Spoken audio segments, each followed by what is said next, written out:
दिल्ली के जंतर मंतर पर कॉकरोच जनता पार्टी के प्रदर्शन को लेकर देश की राजनीति और सोशल मीडिया में जबरदस्त हलचल मच गई। लाखों युवाओं के समर्थन का दावा करने वाले इस आंदोलन को लेकर जहां एक तरफ अलग अलग राजनीतिक दलों के बीच चर्चाएं तेज हैं, वहीं दूसरी तरफ अब सुप्रीम कोर्ट के एक वरिष्ठ वकील के बयान ने इस पूरे मुद्दे को और ज्यादा सुर्खियों में ला दिया है।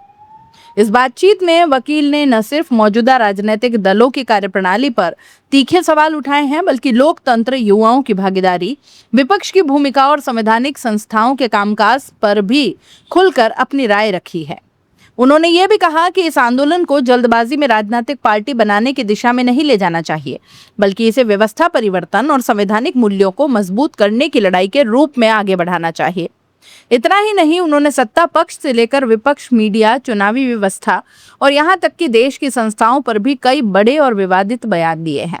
उनके मुताबिक देश के युवाओं में बढ़ता गुस्सा किसी एक दल या संगठन के खिलाफ नहीं, बल्कि पूरे राजनीतिक ढांचे और व्यवस्था के प्रति बढ़ती निराशा का परिणाम है। जंतर मंतर पर होने वाले प्रदर्शन से पहले दिए गए इस बयान में उन्होंने लोगों से शांतिपूर्ण और अहिंसक तरीके से अपनी बात रखने की अपील भी की और कहा कि लोकतंत्र में जनता की भागीदारी सबसे बड़ी ताकत होती है।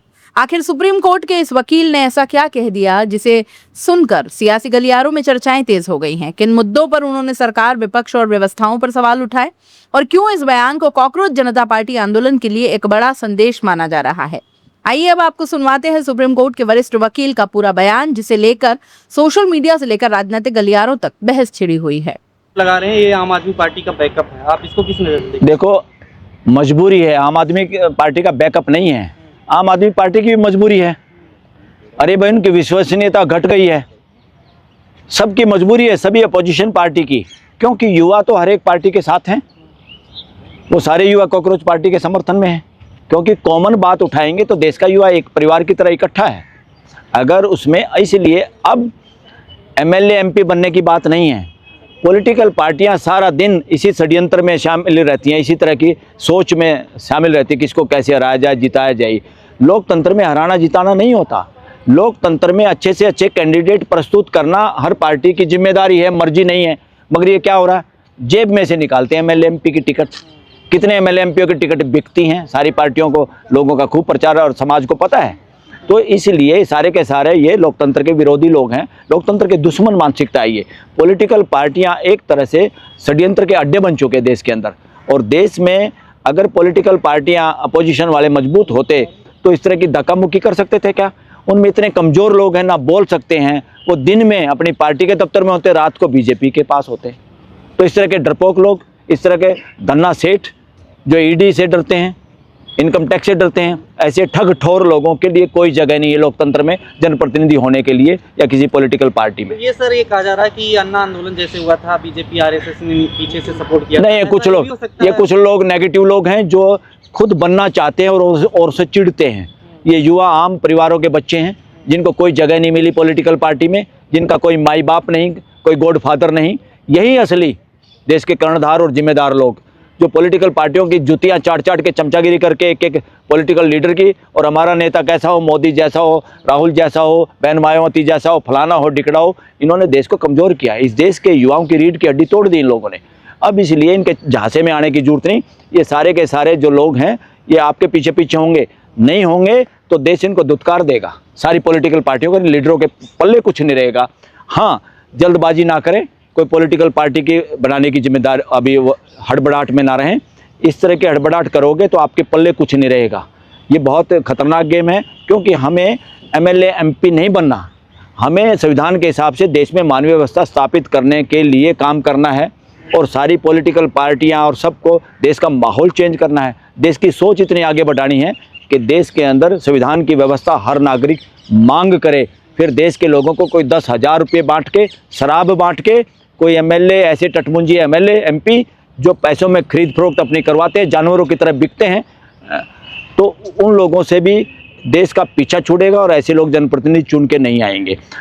इस तरह के आंदोलन में, इस तरह के काम में जब जिम्मेदारी के साथ काम करेंगे, देश अपने आप पहचान लेगा कौन हमारे जनप्रतिनिधि होने के लायक है। इसलिए इसको लंबा चलना चाहिए। व्यवस्था परिवर्तन बड़ा काम है। सरकार बनाना, पीएम बनाना, सीएम बनाना बहुत छोटा काम है। कोई भी षड्यंत्रकारी, झूठा, ठग, fraud MLA, MP, CM, PM बन सकता है, मगर देश में मानवीय व्यवस्था स्थापित करने के लिए जो स्टेट्समैन चाहिए, स्पष्ट चाहिए, जो आज के भी परिवार की सोचते हैं और आने वाले भविष्य की भी सोचते हैं, इस पूरी धरती की भी सोचते हैं, इस तरह के लोगों की बहुत ज़रूरत है।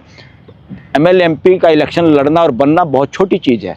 तो कॉकरोच जनता पार्टी को इस तरह का एक प्लेटफार्म बनाना पड़ेगा, या ये सिद्ध होगा। हम लोग इसमें हमारी कोई सलाह मांगेगा तो हम सलाह भी देंगे, पर हमारा निजी संदेश ये है कि पॉलिटिकल पार्टी बनाने की हड़बड़ाहट ना करें, वरना आप बिल्कुल कमज़ोर हो जाओगे। फिर आपको खिलाफ कोई भी आदमी कहेगा ये तो एमएलए एमपी बनने के लिए, पार्टी में इलेक्शन जीतने के लिए ऐसा कर रहे हैं। नो, हम देश का दिल जीतने के लिए काम करना है।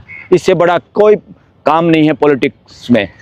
पॉलिटिकल पार्टियों का काम बहुत छोटा है, इन बड़ा काम करना है। तो ये कॉकरोच जनता पार्टी के प्लेटफार्म पे इन युवाओं को ये समझ में आएगा और हड़बड़ाहट नहीं करेंगे। हड़बड़ाहट करेंगे तो तब भी इनको समझाने का काम करेंगे। जंतर मंतर पर क्या उम्मीद है कि विपक्ष के लोगों को साथ आना चाहिए, क्योंकि ये जनता की मांग है। विपक्ष क्या करेगा? विपक्ष के पल्ले कुछ नहीं। देश आएगा, देश। ये 22 लाख विपक्ष से पूछ के आए हैं क्या इंस्टाग्राम पे? जो कांग्रेस के इंस्टाग्राम पे नहीं गए, कोई किसी बीजेपी पे। बीजेपी में तो प्रसाद मिल रहा है ना, किसी की नौकरी, किसी की ठगी ठोरी, किसी को टेंडर। यहाँ तो कुछ नहीं मिल रहा। बिना मिले 2 करोड़ 20 लाख, उससे भी ज़्यादा लोग। क्योंकि सर प्रेस कॉन्फ्रेंस जब हुई थी कांग्रेस पार्टी की कॉन्स्टिट्यूशन क्लब में, तो पार्टी की तरफ से खुद कहा गया था, जो प्रवक्ता थे वहाँ पर, कि हम सभी पार्टियों का स्वागत करते हैं, यहाँ तक कि बीजेपी पार्टी का भी हम स्वागत करते हैं, वहाँ के भी नेता आने चाहिए। अरे बात सुनो, ये स्वागत किस बात का है? देश में मानवीय व्यवस्था स्थापित करने के लिए, संविधान के हिसाब से देश को चलाने के लिए एक व्यवस्था स्थापित करनी है। इसीलिए तो सबका निमंत्रण है। अगर देश में मानवीय व्यवस्था स्थापित करनी है तो फिर कौन कांग्रेस, कौन बीजेपी? जो युवा हैं उनको क्यों बांट रहे हो? ये पार्टियों के ठेकेदार जो हैं चंद, यही तो दिखाई देते, बाकी देश तो नहीं दिखाई देता। बाकियों को कौन पूछ रहा है? सब चेले चाटे बने हुए हैं। पन्ना प्रमुख बना के नारेबाजी तो करवा रहे हैं, जिंदाबाद तो करवा रहे हैं। सारे देश के पेट्रोल पंप पे किसका फोटो है? देश की जनता का है क्या? देश के युवाओं का है क्या? बीजेपी के युवाओं का है क्या? कांग्रेस के युवाओं का है क्या? एक अकेले आदमी का फोटो है। ये देश के साथ गद्दारी हो रही है। अकेला फोटो लगा रखा है, जैसे राजा हो नरेंद्र मोदी। ये असंवैधानिक है। जितने भी सिंगल फोटो लगा के प्रचार प्रसार करते हैं, चाहे वो राहुल गांधी हो, चाहे कोई बहन मायावती हो, चाहे कोई नरेंद्र मोदी हो, ये सारे देश के संविधान के लिए खतरनाक हैं। व्यक्तिवाद नहीं, सामूहिकवाद, परिवार, पूरा परिवार, पूरी मानवता, देश का पूरा कंबाइंड फैमिली 145 करोड़। जहाँ देखें पेट्रोल पंप पे एलपीजी गैस अगर सस्ता किया है तो कौन खुश होगा? वहाँ पे प्रधानमंत्री ऐसे फोटो लगाता है जैसे उसने उसकी घर की फैक्ट्री हो, उसके घर में तेल का कुआं हो और वो गैस बांट रहा हो। ऐसे नहीं कर सकते, ये गुंडागर्दी है। जिस तरीके से माहौल बनता नजर आ रहा है सोशल मीडिया पे, क्या लगता है क्यों गुस्सा है युवाओं में इतना ज्यादा कि सेंसिटिव मुद्दा बन गया है, हर कोई इसको फॉलो कर रहा है, कॉकरोच को, और आना चाहता है? आपको क्या लग रहा है, क्या मुद्दे हैं? भाई लोकतंत्र नहीं चल रहा देश में। लोकतंत्र में व्यवस्था होती है, सबके न्याय होती है, सबके साथ न्याय होता है, सबको भागीदारी का मौका मिलता है, सबको फीलिंग आती है मेरा अपना देश, मेरा अपना परिवार, मेरा अपना व्यवस्था। अब दफ्तर में जाएं तो देखो क्या हाल है, जनता के साथ कैसे व्यवहार होता है। इस देश का तो इलेक्शन कमीशन ही लोगों की सुनता नहीं, पॉलिटिकल पार्टी के नेताओं को गेट आउट करता है। तो बताओ, जब उन तरह के नेता इस तरह के हैं और वो कुछ कर नहीं पाते, तो देश की जनता अपने हाथ में जिम्मेदारी लेकर ना ले। तो इसलिए लोकतंत्र के अंदर सबकी भागीदारी सुनिश्चित होना, लोगों के साथ संवाद करना, संवाद करके फैसले करना। लोकतंत्र में खाली विधानसभा, पार्लियामेंट ठेकेदार नहीं है देश को चलाने के लिए। वो जब तक ठेकेदार हैं, जब तक संविधान के हिसाब से काम करते हैं। ऐसे चोर उचक्के जो पैसों में बिकते हैं, पार्टियां बदलते हैं, और ऐसे चोर उचक्के जो कानून का अवहेलना करके ऐसे दल बदली को मर्जर का नाम दे देते हैं। इस तरह के स्पीकर, इस तरह के ये क्या नाम है, सभापति, ये गदर फंड हो रहा है। और देश का हाई कोर्ट और सुप्रीम कोर्ट कुछ कर नहीं पा रहा। ताज्जुब है। तो देश के लोगों को तो खड़ा होना पड़ेगा। देश के लोगों का है। ये संस्थाएं खड़ी की हैं, संस्थाओं में जो लोग काम कर रहे हैं, अगर वो असंवैधानिक तरीके से काम करें, वो चमचागिरी करके काम करें, वो चोरी ठगी ठोरी से कोई आदमी इन पदों पे पहुंचने के लिए सरकार की चमचागिरी करता है, सरकार में बैठे हुए लोगों को। और सरकार में बैठे हुए लोगों का काम देश में राज करना नहीं है, व्यवस्था में भागीदारी करना है और दूसरों को भागीदारी करने के लिए रास्ते खोलने हैं। और कोई आदमी लंबे समय तक कौन कितना एमएलए बना, कौन कितना एमपी बना, कौन कितने दिन सीएम रहा, पीएम रहा, ये बकवास चीज़ें हैं। इससे तय नहीं होता कि वो आदमी महान है। बहुत गंदे लोगों ने इस धरती पे कब्जा कर करके बहुत सालों तक राज किया है। यहाँ राज नहीं है अब। ना राज है ना राजा है। इस देश में ना राजा का शासन है, रूल ऑफ किंगडम है, ना रूल ऑफ लॉ है, ना किसी लॉ के भरोसे डंडे से मारा जा सकता है इस देश की जनता को। मगर हो क्या रहा है, रूल ऑफ लॉ के नाम से पुलिस परमिशन देती है। पुलिस किसके कहने से परमिशन देगी? और मंत्री संतरी जो भी होगा वो कह देगा नहीं देनी परमिशन, जाओ धक्के खाओ कोर्ट में। और कोर्ट का ये हाल है, अभी एक साउथ इंडिया में कोर्ट ने फैसला दिया है, एक आदमी को 10-11 साल के बाद जीता हुआ घोषित किया है। और उन्होंने ये क्लियर किया कि इसके लिए जिम्मेदार देश की सुप्रीम कोर्ट है, जिसमें एसएलपी फाइल थी और एसएलपी कई सालों तक पेंडिंग रही। सुप्रीम कोर्ट ये तो काम कर रही है, तो सुप्रीम कोर्ट भी काम नहीं कर पा रही। लोगों के जनप्रतिनिधि ठगी ठोरी से चुने जा रहे हैं, उनका कोई मुकदमा करता वो फैसला नहीं होता, तो देश पे इस तरह का कब्जा थोड़ा चलने देंगे युवा। तो सर कहा जा रहा है ना, ये जो युवाओं को कॉन्फ्रेंस बोला, अब ये कहा जा रहा है कि युवा जो है हमारे देश के लिए खतरा है, उन्हें पैर से मिसल देना हिट चाहिए। दे देना चाहिए सर। किसी की हिम्मत नहीं, हिट वाले आए युवाओं के सामने, ये कहाँ ये बिल में घुसे हुए मिलेंगे, कौन है हिट विट वाले नॉनसेंस लोग हैं, इनमें कोई हिम्मत नहीं, बकवास भाषा यूज़ कर रहे हैं, गलत भाषा यूज़ कर रहे हैं, हिंसक प्रवृत्ति के लोग हैं। और जिसने भी हिंसक प्रवृत्ति की इस तरह की बात की है वो नॉनसेंस बात है। सर प्रेस कॉन्फ्रेंस में तमाम मीडिया के लोग भी आए थे, पूरी मीडिया खड़ी थी, क्या लगता है मीडिया अब जो है जागरूक हो रही है या? अरे मीडिया कोई जागरूक नहीं हो रही। मीडिया कहाँ है? मदारी के बंदर वाली मीडिया है, कहाँ मीडिया है? Social media is the real media of India. Bharat का असली मीडिया ही सोशल मीडिया है। इसलिए आप लोग भी ज़्यादा से ज़्यादा चेले चाटे बनाओ, सिखाओ नौजवानों को, नए नए लोगों को। बहुत काम है, इस देश को बहुत जरूरत है सोशल मीडिया की। अभी भी थोड़ा है सोशल मीडिया, इसको भी कॉकरोच की तरह फैलना चाहिए सोशल मीडिया को। ये कह रहे हैं प्रेस कॉन्फ्रेंस में जो परमिशन ली थी कॉन्स्टिट्यूशन क्लब की, वो मनोज झा ने रिकमेंड किया था, तो मनोज झा इसको बैक कर रहे हैं, मतलब नहीं, अरे किसी का बारात घर बुक करना हो तो किसी का तो नाम आएगा, या सुप्रीम कोर्ट के सामने लोग वकील वो करते हैं, फंक्शन करते हैं, कोई एक आदमी का तो नाम होगा चिट्ठी पे। तो मनोज झा ने क्या बैक कर दी? उसने अपनी ड्यूटी निभाई है। मनोज झा धन्यवाद का पात्र है, उसने युवाओं का साथ दिया, उसने अपनी ड्यूटी की है। ये एमपी कोई उस कॉन्स्टिट्यूशन क्लब में मौज मस्ती का अड्डा है क्या? ये एमपीओ के बाप की जागीर है क्या कॉन्स्टिट्यूशन क्लब? ये देश की प्रॉपर्टी है, देश के लिए यूज होनी चाहिए। मनोज झा जैसे सारे एमपीओ को इस तरह के प्रोग्राम में तुरंत साइन करने चाहिए, बुक करना चाहिए। सरकार तो सर एक्शन ले रही है, सीबीआई जांच बिठाई, तमाम तरीके से इसको रोकने की कोशिश कर रही है पेपर लीक को, फिर इतना बड़ा हंगामा कॉकरोच के नाम पे। नहीं, किसका? वो अफसरों को बदल के दूसरी जगह लगा दिया जाता है। क्या करेगी सीबीआई? सीबीआई इनकी जेब में है तोते की तरह से।